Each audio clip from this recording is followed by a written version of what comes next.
Hello, and welcome to a very special edition of the Storied Arcs podcast. I am your co-host, Mike, and in just a minute, you're going to hear a special interview that Alex and I had the privilege of doing with Matthew Roberts, the artist from Manifest Destiny, which we've just finished discussing, and I think it has some spoilers from the series, so hopefully you've listened and read all of the series and checked out all of our podcasts so far so that you can fully enjoy this interview. This is a little bit lower quality audio than you're used to hearing from our podcast because we recorded live at Lexington Comic Toy Convention in 2026, but I think you can still hear everything and it's definitely worth hearing. So thank you for listening and please enjoy. So Matthew, thanks for being with us. Yeah, absolutely, man. Thanks for having me. Yeah, this is great. I guess we'll start off with how did you come out getting hooked up with this project, getting hooked with Chris Dingess, this being his, this was his first only comic. Yeah. Was it a matter of you kind of being in a stable at Skybound? How did you guys get paired up, and what was the process like getting this book started? The process is all Chris, but I had known the people at Skybound, Robert Kirkland, previously, and I reached out and they had a gig and they said we'll get something. They hooked me up with Chris, and I said yes. Read the pitch, and it seemed fun. It was a blast. Sure. Yes. Yeah. So how much did Chris come into that with this pitch of this idea of kind of what he wanted to do? Yeah, I mean, to start, because Skybound set up out in LA, and he's a TV writer. Chris is, and the story I heard is he was at some table. It's like they were talking about the history mashups that were popular at the time, like Bride of Frankenstein or Pride and Prejudice and Zombies or whatever. Oh, sure, yeah. So they were talking about that, and he's like, I could just see like Lewis and Clark and Monsters, and then wait a minute, then somebody at the table knew of Skybound and put them together. So was that pitch always a comic pitch, or was it something he was pitching in general? Because he is mostly television. Yeah. I don't know. I know that there were some talks about a TV show, even when we're going, being cost prohibitive. Okay, it's not a set, and so and he's a comics fan, Chris is. So I think it came to him pretty quick, at least, to do it as a comic. All right, great. Yeah, well, my wondering was, if you know this from conversation with him, did it come about the way, Lin-Manuel Miranda went on vacation and he took that Hamilton book to read with him and was just like, oh, this guy was gangster. And was he reading it for something else? Did you read about Lewis and Clark? No, it was that inner conversation about you can just match up any person in history with any. Okay, but we're tracking. Well, Alex was tracking the dates in the journal with he got into it. Yeah, he got really. He took it seriously. It started as a joke, but he took it seriously. Right, it starts as a joke, and but it never gets into hagiography, because we were debating at some point in my childhood, they were told us as heroes, everything they did was wonderful. Look at this great accomplishment they did. And I was even reminiscing about the Sacagawea gold dollar in the early 2000s. I'm had it not been demythologized by then, or was our government just actively pushing back and saying, oh no, this was this great hero who helped the white men conquer the West? Chris he did his research well, and as an artist, I did too much research at the time. They had a fishing scene in issue 12, and I'm what fish would be in the river? Sure, yeah. But the backgrounds are changing, as they go further with, the details there. I appreciate it, but not really. Really? You don't think it starts a little flatter in St. Louis? No, yeah. If they were near mountains that were obvious, I would do that. But I started looking up trees in the area, and I had to pull myself out of the weeds because I would do that. Yeah. And I draw slow anyway. Get literally too deep into it if you get it. Yeah. So on Bob Ross a lot. Yeah. On the research, I was wondering about that. So this is the thing that you kind of answered as you went there, that once Chris got into it, he started then going deep into. Oh, yeah. So did you guys have any conversations in terms of as you're going with the story and as you're getting and you're tracking along and you've branched off into whatever your timeline is, did you guys have conversations about when you were going to touch on kind of the historical record and when you're going to kind of peel back? Because at the end, one thing that Mike and I talked about going towards the end is that when you have obviously Lewis and Clark and Sacagawea, and you have Sacagawea's son, John Baptiste, you have the character of York, right? You have the dog scene. these are people that existed Right. and who have a known history after the expedition is done. So like, well, does that mean they have like plot armor in terms of things that they, but like, so I'm curious, what kind of conversations you guys had, if you had any, about like, what can we do in terms of like having these characters exist in our world, knowing that there's still a parallel in the real world? I had a few. I'm a quiet collaborator because I get stressed and I turtle up.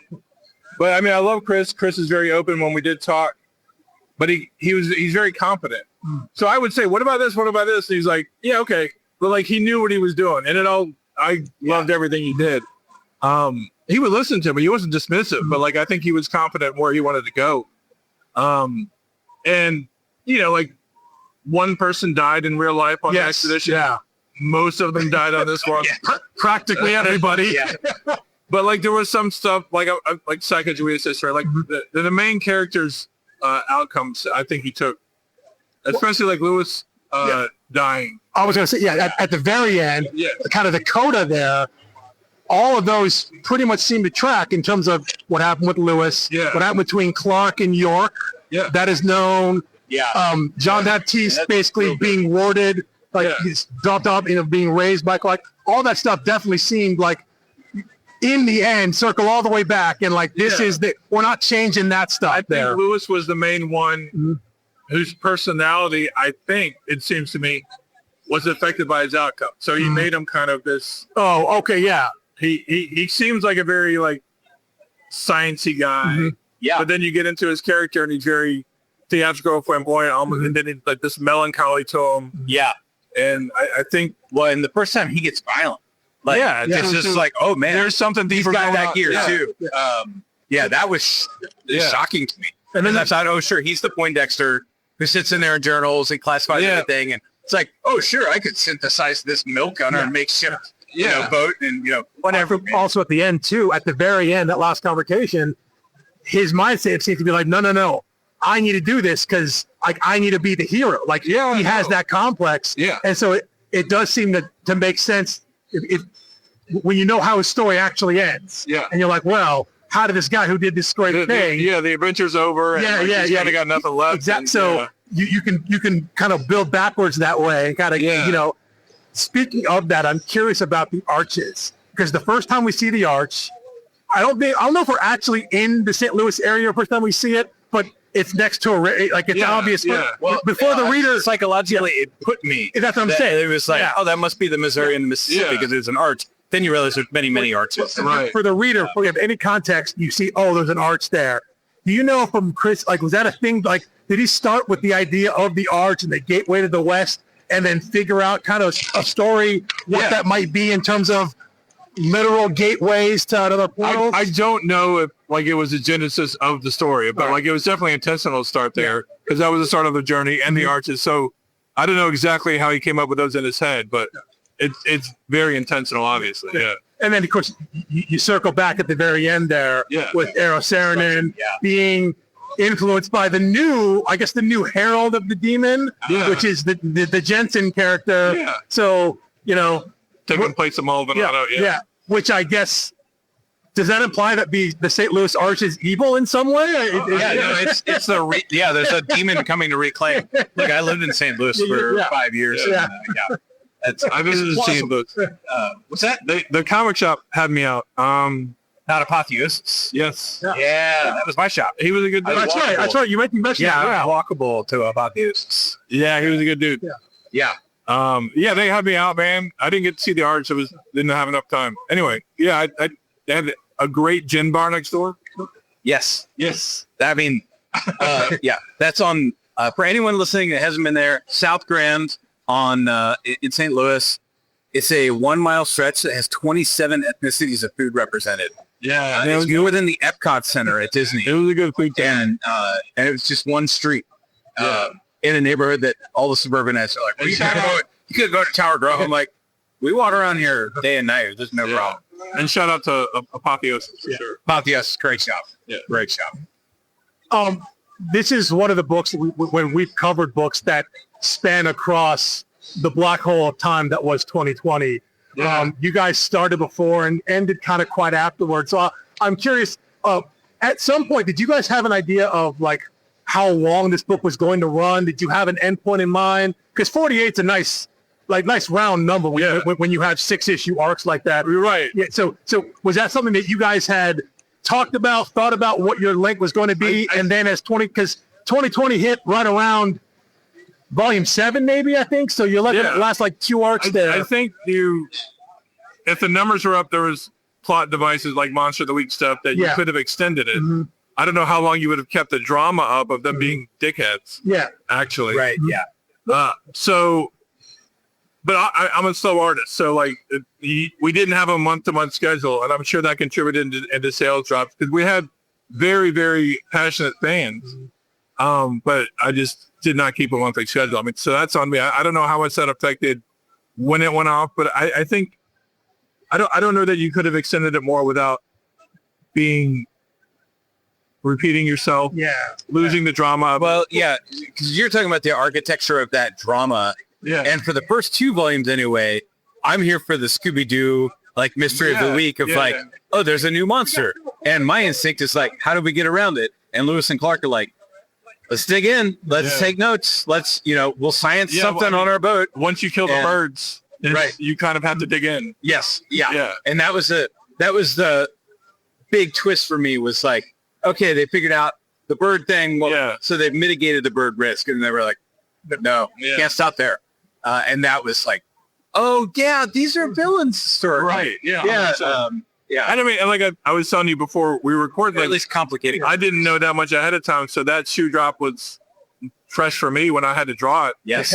Because I was drawing them, like we had talked about, very cartoony. By the end of that run, it was a happy story for me. Like, these guys are cool and I'm having fun. And then he's like, and Chris is like, we're going to kill them all. Like, oh no. Then they got a little bird sidekick. Yeah. As I think we discussed when we talked about those issues, like, they're the Ewoks. Yeah, 100%. Like you show up there. I was like, can you imagine Return of the Jedi with At the end, you blow up the Death Star, and you'll wipe out the Ewoks. Instead of a dancing party. Yeah. They're just all Chris absolutely mentioned the Ewoks as a point of reference. Because it feels 100% like that, where...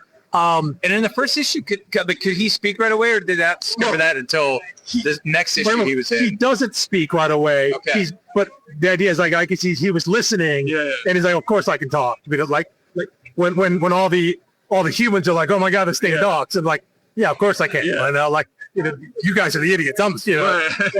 Well, you mentioned the turning point with the killing those birds that they had at 3 there. I think the question I had in leading into the idea of what you thought the arc of the whole story was going to be, and at the end of 4, in Sasquatch, that's when you introduced the ghost of Maldonado and the demon at the end there. And I made a comment as we were talking about that, as saying, like, well, if you have no idea where the story's going, you just showed the previously unknown expedition out west. Right. There's some giant big bad at the end of the road at Civic. Yeah. That either is the most important thing in the book, or it means absolutely nothing. Right. And if it's absolutely nothing, then we just wasted our time. I don't feel they would do that in the book. Yeah. And so in the moment, as a reader, I'm thinking, okay, well, they just showed the end game. Yeah. But I know, because I can look at my bookshelf and say, well, there's still 4 volumes of this left. Right. So how do you go about, the question I had in my mind was, how do you go about continuing the Monster of the Week thing? Like, how do you keep that conflict up with the idea that, well, it doesn't really matter. We get this big thing at the end there. And I think what I liked what you guys had done there was, like, the immediate next 2 volumes is dealing with the hallucinations and then the mutiny. Yeah. So now your conflict comes internal. That's kind of when it turned away from Monster of the Week. Exactly. Yeah. If there's a monster, it's mentioned in passing, unless it's like the fog monster. But well, like in 7, they're just like every 2 pages, like, there's a new arch, there's a new thing. Survive. You know what's going on. Right. Well, because at that point you can. And they've stopped writing. They're stopped dialing. They're like, we got to survive. We got to get to the end. Because at that point they're open with the crew. I think, like the squeeze is put on the character, so there's a lot of character work done on those last volumes. Yeah. But that's just the kind of thing you can't do if, like, you can't do that. Maybe actually the ways to do it, but in my mind, like, you can't drop that in volume 4 if this thing is going 12 volumes. Right? I'm sure Chris could have done it, but I think once he realized where it was kind of the end was going to be, he was in conversations with the editors. You know, it wasn't like a sudden, they didn't fire us and you got to wrap it up. Like he had a long enough time to plan the end. You still got the 48 issues. But still like, that's an incredible run. I mean, anything you get anything over like 24. I was going to say any Image comic that goes over 25 is on a certain list. Yeah. Oh, no, very fortunate. I don't know if I will ever do that many books in a row, but the same book again. Same book, it's a drive. I almost thought like it's a shame that you didn't have like annuals or interstitials where you could like tell like that flashback story in the interstitial and you could hand off the artwork to someone else so you could catch up on the issues. Yeah. Well, that's fair. I mean, but if it was like, it's maybe I'm a control, not that anybody couldn't have done a better job. No. Yeah, it's just not about better. It's about after so many issues, right? These are my characters. Bringing somebody from the bullpen. Yeah. I'm sure they wish they could have brought in a new artist. Like I was slow, but I'm glad they let me stay on. There's ownership there, you know. But I mean, it makes sense. But that's what you get on like your big 2 runs or something like that. You know, where you're grinding it out and then you bring someone else in. You know, because it's Spider-Man. Everyone draws a Spider-Man. Right. But I could see so many creator-owned books like that. You know, that there's a want and a desire. Like this is all book we started in. I want to write. I want to draw all them, and I don't fault you or anybody. We could probably have a lot more issues of Saga if Brian K. Vaughan and Fiona Staples wanted to go a different direction, but they're committed to doing their thing. And, I'm okay with waiting if it means getting the quality from them, just like any sort of book. If they're saying this is our book, we want to make sure we have it. Yeah, and it wasn't my property legally. Oh, yeah, sure. I was brought on work for hire, and I would ask for a job, and I got a work for hire job. 100%. I knew exactly what my place is. We renegotiated, and I've they're very kind to me. I'm very fortunate. So this isn't a complaint. Yeah. So I didn't own it, but I'm grateful that they let me keep on it, even though I was a little slow on it. So I guess contractually they could have. Yeah. Oh, wow. Okay. Yeah. Yeah. Well, I guess so. Like if that was taken off and making them, I don't know. Like they've been very kind to me. I don't want to speak. Yeah. Of course. Some kind. And so I don't think anything would have happened. But I'm sure they wish I was drawn quicker for sure. Well, this came in as Chris's book then, right? Is that how, in terms of like from the legal standpoint of Chris is like, I got this, and like we got an artist, and like and we renegotiated later, and I've got a little bit of ownership in it now. But I was brought on, and I understood that for sure. Sure. I mean, I'm happy to talk any more you want to tell us about Manifest Destiny, but I also do want to give you a chance to talk about Corpse Night. Yeah. Because this will be coming out April the same month. Right before, our episode will come out a week or two before. Can you give us a pitch for Corpse Night? No, full disclosure, I have already ordered it. But medieval horror. He's director for the last 2. This is Insidious, right? No. Conjuring. That's it. Conjuring Universe. That's what it is. Yeah. Michael Chaves is writing. He's the director for the last 2 Conjuring movies, and he's done a killer script. So medieval horror, undead father, and I was just gonna say, horror usually implies some fantasy supernatural element, not necessarily this one has it. Right, and it kind of turns into a lone wolf and cub situation. Just kind of the dynamic there. But he's previously dead, and they're trying to find Joan of Arc because the myth is that she can bring people back to life. So they're trying to find Joan of Arc to reanimate, give them, and then drama ensues, horror ensues. There's a family element to it. I mean, father and daughter. Yeah. So, I mean, I'm having a ton of fun on it. So, then we got Rico. We got Rico Renzi behind me on colors. He's killing it. So, it's a totally fun book. Comes out in April, monthly, 6 issues. Yeah. Okay. So it's not like a limited 12 issue series. It's ongoing. Yeah. Okay. No, it's 6. It's limited. capped at 6. Okay. It stops at 6. Yeah. Okay. I thought you were saying the first 6 are like in the pipeline. All right. No, it's limited. Corpse Night. Yeah. Corpse Night. I said, once again, working with someone from television, film, early, first, I think this is Michael Shaw. I think his first comic, as far as I know, like, in terms of work like that. Is there something about that collaboration that you seem to like? I didn't. You didn't plan on that? No, I didn't plan on it, but I do see similarities from an artist's perspective, and I've talked to them about this.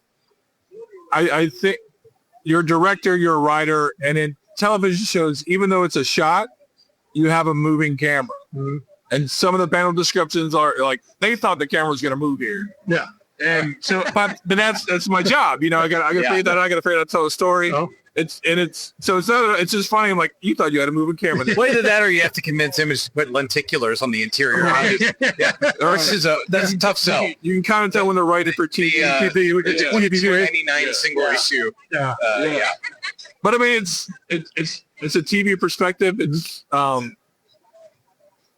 don't know. It's fun getting those kind of scripts. You know what I mean? Yeah. I think we mentioned that as well. Knowing that Chris Dingess' background is in television, and just seeing how the story arcs and issues are structured in Manifest Destiny. Oh yeah. You can see the idea, like, this feels like a season of television or whatnot. You can, what those beats are. Especially like the first half of the series. He was super big on the last page. Yeah, you can feel it when it was a little more monster of the week. Yeah. Just like any kind of procedure would be, a cop show, medical drama, whatever it is. You can feel those beats there. You can see that he has a rhythm to his storytelling. At least early on, maybe because he's kind of getting his feet wet in the medium. So you can see that translate definitely.